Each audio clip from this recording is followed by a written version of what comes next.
আসসালামু আলাইকুম রহমতুল্লাহি ওবরকাতুহু।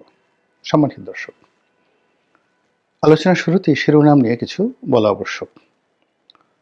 এখানে ভারতের হিট লিস্টে জামাত। আমাদের দেশে হিট লিস্ট শব্দটি সাধারণত নেতিবাচক অর্থে ব্যবহৃত হয়। কাউকে টার্গেট করা, কাউকে ধ্বংস করা, কাউকে মেরে ফেলা। সাধারণত এ সকল বিষয় বোঝানোর জন্য সংবাদপত্রগুলো সাধারণত হিট লিস্ট শব্দটি ব্যবহার করে। কার্যত হিট লিস্ট শব্দটি মূলত কাউকে গুরুত্ব সহকারে বিবেচনা করা, কারো সঙ্গে সম্পর্ক স্থাপন করা এবং কাউকে একেবারে জোরাজুরি করে তার সঙ্গে একটি সম্পর্ক স্থাপন করার নামও অনেক ক্ষেত্রে হিট লিস্ট হয়ে যায়। তো সেই অর্থে দিল্লির সঙ্গে, ভারতের সঙ্গে, নরেন্দ্র মোদীর সঙ্গে বর্তমান জামাতের সম্পর্কের যে একটা নতুন দ্বার উন্মোচিত হয়েছে, এটি বোঝানোর জন্য আমি মূলত এই হিট লিস্ট শব্দটি ব্যবহার করেছি। আজ থেকে বহু বছর আগে আমার যতটা মনে পড়ে, যখন কাদের মোল্লার ফাঁসি নিয়ে খুব আলাপ আলোচনা হচ্ছিল, ঠিক ওই সময়টাতে আমি একটা পত্রিকা বের করতাম, অনলাইন পত্রিকা, যেটির নাম ছিল DNews.com, মানে differentnews.com। 2011-12 সনে যারা পাঠক ছিলেন তারা জানতেন যে এটি ওই সময়টাতে খুবই জনপ্রিয় একটি অনলাইন মাধ্যম ছিল এবং অ্যালেক্সাতে র্যাঙ্কিংয়ে এটি প্রথম 5টি শীর্ষ সংবাদপত্রের মধ্যে আমার এই পত্রিকাটি ছিল। তো সেই পত্রিকাতে প্রায় প্রতিদিনই এই চমকপ্রদ নিউজগুলো আমি দিতাম। তখন একবার একটা নিউজ করেছিলাম যে জামাতের নেতাদের যে যুদ্ধ অপরাধের বিচার হচ্ছে, এই বিচার প্রক্রিয়া প্রভাবিত করার জন্য জামাত সারা দুনিয়াতে লবিস্ট নিয়োগ করেছে এবং ভারতেও তাদের লবিস্ট নিয়োগ করা হয়েছে। তো এটা যখন ছাপা হলো, একেবারে হই হই রই রই কাণ্ড চারিদিকে। কেউ বিপক্ষে বললেন, কেউ পক্ষে বললেন। যারা পক্ষে বললেন তাদের বক্তব্য ছিল যে জামাতের সঙ্গে ইন্ডিয়ার সম্পর্ক হতে পারে, জামাতের পক্ষে সবকিছু সম্ভব। আবার অন্যদিকে যারা বিপক্ষে তারা সেই চিরাচরিত ভাষায় গালাগাল, এবং অবাকের ব্যাপার হলো যে জামাতের লোকজন এখন যত চমৎকার ভাষায় গালাগাল করতে পারে, অশ্লীল অশ্রাব্যতায় তারা বিশ্ব রেকর্ড তৈরি করে ফেলেছে, ঠিক এতটা দক্ষতা তখনও হয়নি 2011-12 সনে। কিন্তু তারপরেও তারা ওই সময় গালাগাল দিত। আমার একটা ইউটিউবে আমার একটা ভিডিও আপলোড হয়েছিল, পার্লামেন্টে জামাত বিরোধী একটা বক্তব্য দিয়েছিলাম। সেই বক্তব্যটার কমেন্টে গিয়ে আপনি দেখতে পারবেন যে ওই সময়টিতে জামাতরা কিভাবে গালাগাল করত। একদিকে তাদের বা আমি যে সময়টাতে ফাঁসি তখনও হয়নি, জামাতের বিচার প্রক্রিয়া শুরু হয়নি, পার্লামেন্টে আমার প্রথম বক্তব্যর মধ্যেই 2009 বা 10 সনের প্রথম দিকে আমি এই ভাষণটা দিয়েছিলাম। কিন্তু আজকের জামাতের যে গালাগাল বা যা কিছু, ওটা 2009-10 সনে কেমন ছিল তখন ওই ভিডিওটা দেখলেই আপনারা বুঝতে পারবেন। তো যেটা বলছিলাম যে জামাত ভারতের সাথে সম্পর্ক স্থাপন করার জন্য লবিস্ট নিয়োগ করেছে। তো এই ঘটনা পরবর্তীতে যখন 2015 বা 16 সনে জামাতের সঙ্গে ভারতের কী সম্পর্ক, কোন পর্যায়ের সম্পর্ক, সেটা চাক্ষুষ দেখার সুযোগ হয়েছিল। আমি শুধু এতটুকুই বললাম। জামাত এই যুদ্ধাপরাধীদের যে বিচার, সেই বিচার প্রক্রিয়াতে ভারতের সহযোগিতার জন্য তাদের বড় বড় নেতাদেরকে এই যুদ্ধাপরাধের দায় থেকে মুক্ত করার জন্য করেনি এহেন চেষ্টা নেই। কিন্তু জিনিসগুলো কাঁচা হাতে তখন হ্যান্ডেল হয়েছে। আমেরিকাতে যারা বিনিয়োগ করেছে বা ভারতে যে সমস্ত কর্তাদের সাথে জামাতের যে সকল স্তরের নেতারা দেখা সাক্ষাৎ করেছে, সেখানে পারস্পরিক যে হ্যান্ডেলিংটা ভালো মতো হয়নি। আমি এরকম একটা দুটো ঘটনা জানি যেখানে ভালো মতো হ্যান্ডেলিং হলে পরিস্থিতি ভিন্নতর হতে পারত। এনিওয়ে, তো এখন যেটা বললাম যে জামাতের রাজনীতির বাংলাদেশে প্রথম থেকেই মূলধন হলো ভারত বিরোধিতা। তো সেই ভারত বিরোধিতা করে তারা রাজনীতি করে আসছে। কিন্তু আমাদের দেশের রাজনীতির দুটো প্রকৃতি রয়েছে। আপনি যদি রাজপথে লড়াই করতে চান, সংগ্রাম করতে চান, আন্দোলন করতে চান, তাহলে জনপ্রিয়তা পাওয়ার জন্য ভারত বিরোধী বক্তব্য একেবারে মুড়ি মুরকির মতো আপনি খাওয়াতে পারবেন লোকজনকে। তারপর আমেরিকার বিরুদ্ধে আপনি বক্তব্য দিয়ে, সাম্রাজ্যবাদী বিরুদ্ধে বক্তব্য দিয়ে আপনি মাঠ গরম করতে পারবেন। কিন্তু যেই মুহূর্তে আপনি ক্ষমতায় যাবেন, বা আপনি যদি সত্যিকার অর্থে ক্ষমতায় যেতে চান, যে কোনো মূল্যে আপনাকে ভারতের সঙ্গে এবং আমেরিকার সঙ্গে সম্পর্ক রক্ষা করতে হবে। 50-এর দশক থেকে, মানে দ্বিতীয় বিশ্বযুদ্ধের পরে যখন লিগ অফ নেশন বন্ধ হয়ে আবার জাতিসংঘ প্রতিষ্ঠিত হলো, তখন থেকেই পাকিস্তানের জন্য এবং পূর্ববঙ্গের জন্য আমেরিকা অপরিহার্য হয়ে পড়ল। একই সঙ্গে ভারতের সঙ্গে বিরোধিতা অপরিহার্য হয়ে পড়ল বটে, কিন্তু 1971 সনের মুক্তিযুদ্ধের পর ভারতের সঙ্গে সম্পর্কটা আমাদের জন্য অনিবার্য হয়ে পড়েছে। বঙ্গবন্ধুর মৃত্যু, ভারতের সাথে সম্পর্ক স্থাপন করতে না পারার ব্যর্থতা। 1996 থেকে 2001 সনে শেখ হাসিনার ট্রিমেন্ডাস কর্মকাণ্ড, অসাধারণ ভালো কর্মকাণ্ডের পরেও তিনি ভারতের অসহযোগিতায় ক্ষমতা আসতে পারেননি, এটা তিনি পার্লামেন্টে দাঁড়িয়ে বলেছেন। তারপর সেন্ট মার্টিন আমেরিকা চাচ্ছে বাংলাদেশের কাছে, এটা বাংলাদেশ দিতে পারেনি বা শেখ হাসিনা দিতে পারেনি, এজন্য তাকে চলে যেতে হয়েছে বা চলে যেতে হবে। এবং তিনি সেটা ডিক্লেয়ার করেছিলেন যে আমি বঙ্গবন্ধুর কন্যা, আমার ক্ষমতা দরকার নেই, কিন্তু আমি দেশ বিক্রি করে ক্ষমতায় আসতেও পারবো না, থাকতেও পারবো না, যেতেও পারবো না, যা হয় হবে। তো এখন এই যে গত 10 মাসের যে বাস্তবতা, তার আগে আরও 7 মাসের বাস্তবতা, অর্থাৎ আগস্ট মাস থেকে আজ অবধি প্রায় 17 মাস হয়ে গেল। এই 17 মাসের যে রাজনীতি, এখানে আওয়ামী লীগ খুব ভালো করে বুঝে গেছে যে তাদের কি ভুলগুলো হয়েছিল। বিএনপি ঘুরে দাঁড়ানোর চেষ্টা করছে, জামাত ঘুরে দাঁড়ানোর চেষ্টা করছে, আর বর্তমান সরকার তারা হাড়ে হাড়ে অনুভব করছে যে ব্যর্থতাটা কোন পর্যায়ে পৌঁছে গেছে এবং এখান থেকে আসলে ঘুরে দাঁড়ানো সম্ভব কিনা সেটা নিয়েও তারা গবেষণা করছে। তো সেই অবস্থাতে রাজনৈতিক দলগুলোর একটা ভিন্ন ভিন্ন কৌশল থাকে। জামাতও সেই কৌশল অবলম্বন করছে। তাদের সঙ্গে পাকিস্তানের ঐতিহাসিক সম্পর্ক, তুরস্কের সঙ্গে কৌশলগত সম্পর্ক, সৌদি আরবের সঙ্গে কৌশলগত সম্পর্ক, এই সম্পর্কটি হয়তো অর্থনৈতিকভাবে কিংবা তাদের যে নীতিগত যে সকল সিদ্ধান্ত রয়েছে বা তাদের যাকে বলা হয় অ্যামিউজমেন্ট, সেই পলিটিক্যাল অ্যামিউজমেন্ট, রাজনীতির যে বিনোদন, সেই বিনোদনের জন্য এ সকল রাষ্ট্রের সাথে সম্পর্ক হয়তো কাজে লাগবে। আপনি একটা ভ্রমণে গেলেন, রাজকীয় মেহমান রূপে মক্কা মদিনাতে সফর করলেন, তুরস্কে সরকারি ভিসাতে গেলেন, 15 দিন সেখানে একটা প্লেজার ট্রিপ করে আসলেন, এটাকে বলা হয় পলিটিক্যাল অ্যামিউজমেন্ট।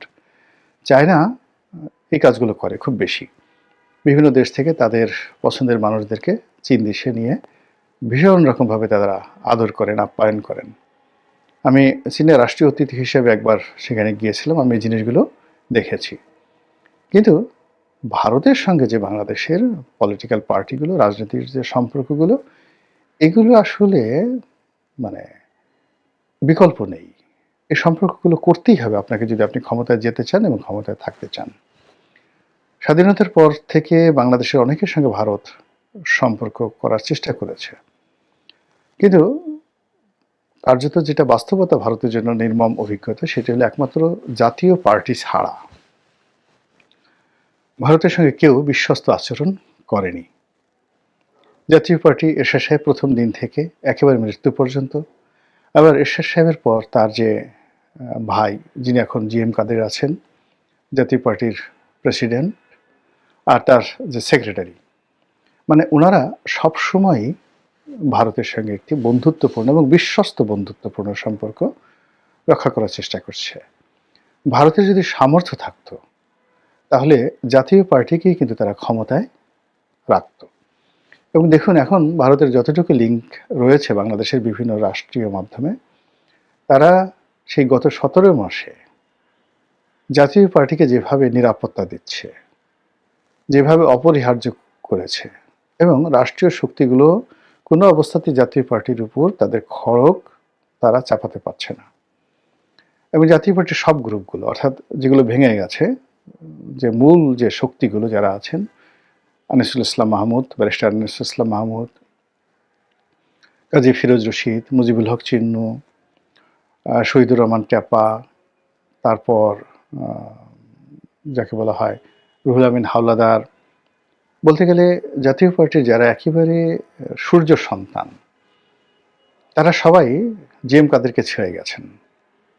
এই অবস্থাতে মানে ভারত দুটো গ্রুপের সঙ্গে কিন্তু সম্পর্ক রক্ষা করে চলছে, এবং এই দুটো গ্রুপই তারা কেউ কিন্তু আওয়ামী লীগের মতো বাংলাদেশে মজলুম নয়, নির্যাতিত হচ্ছে না, বরং বিভিন্ন পক্ষ জাতীয় পার্টির অফিস ভাঙার চেষ্টা করেছে।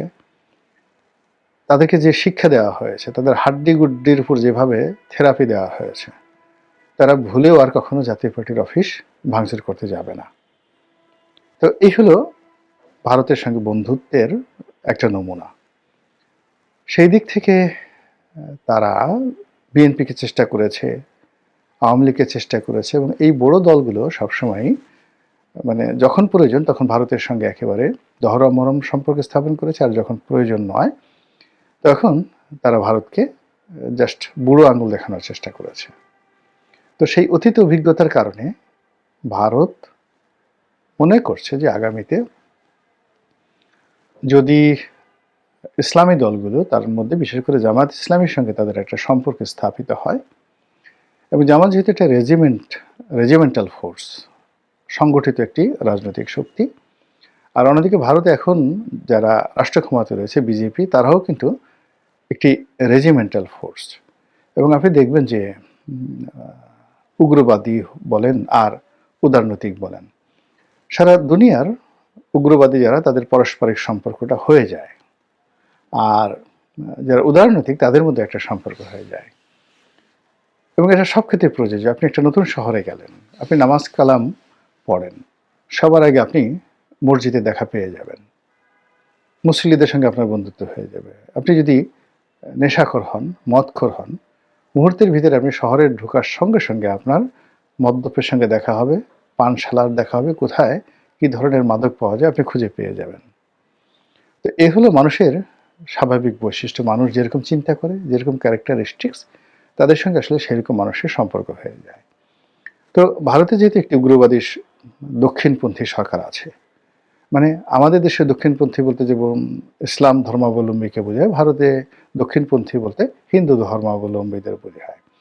তারা উভয়ই তাদের হিন্দু জাতীয়তাবাদ আর বাংলাদেশে জামাত ইসলামী এবং তাদের যারা বন্ধু তারা মুসলিম জাতীয়তাবাদ প্রতিষ্ঠা করতে চায়।